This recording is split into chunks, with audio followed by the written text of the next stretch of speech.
hope that I can read my notes. It is dark, I think.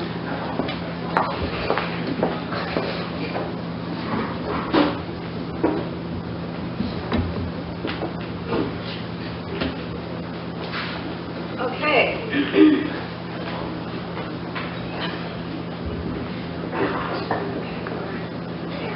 Everything okay? All right. So tonight, I just want to say first that I'm really delighted to be here and introduce these two young authors to you with these two awesome books.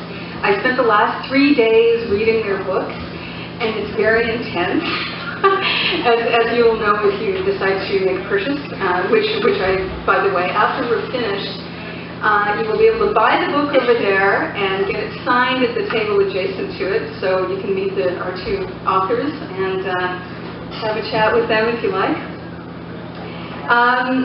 So first, tonight, the three of us are here and we're talking about the truth. We're talking about the truth that we see from our own perspective, and we're coming from a place of compulsion to tell the truth, and not being in fear of telling the truth. We're not afraid to be vocal about what we think is right. So before all this began, the two authors got together and they decided that they would figure out what their shared central themes were of their two very different books, but there were a lot of similarities between them. And what they decided upon was meddling in other people's affairs, the idiocy of bureaucracy, the distrust of the state, and the way that state organization incentivize waste and inefficiency. And then on top of this, I found 4 more similarities.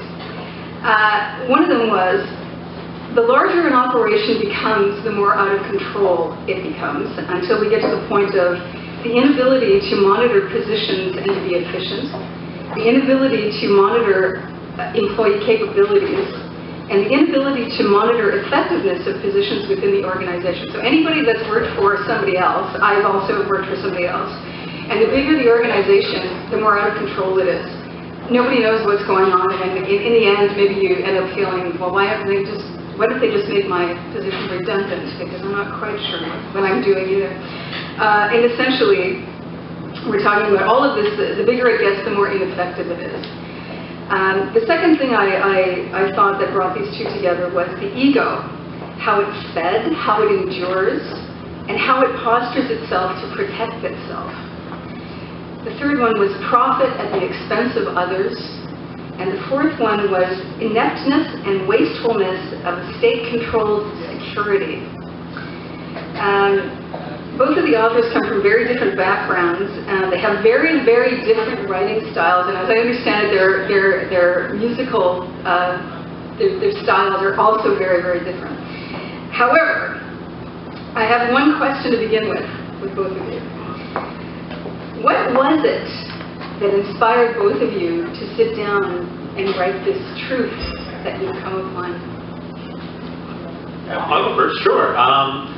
So, you know, for those of you who know about the DJing that I've done, you know that I've traveled to a number of different countries and performed in a number of different places, and I started to notice trends in different places. I started to, just notice that the less free people were, the worse off they were as well. And I would try and communicate these ideas to some people in my travels, and it always got into a larger discussion, and so I thought I should really try and write something down. And so it was really my travels and experiences, and also further reading about places I've never have been, that really informed my writing of this book. For myself, in a similar way, it was experience that brought me to write this book. But for myself, I used to be in the Canadian military, and in 2009, I went for my first tour of Afghanistan with Charlie 23, which is Canada's Special Forces operation. And within the first month there, just very quickly, I had the urge to write. With everything happening, it was just my way of making sense and organizing